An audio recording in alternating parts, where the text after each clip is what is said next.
புகழ் பேசிடவே நான் பிறந்தேனோ அதை பாசவினை சாரத்திலே ஏன் மறந்தேனோ ஈசன் புகழ் பேசிடவே நான் பிறந்தேனோ அதை பாசவினை சாரத்திலே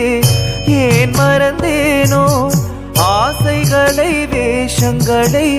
நான் விடுவேனோ அந்த மாசகன்ற சோதியனை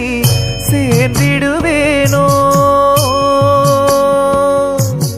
தூண்களில் ஆவான் படைத்தார் தூயவன் அவனே கழல் தேடி வரும் கண்களுக்கு தாயானவனே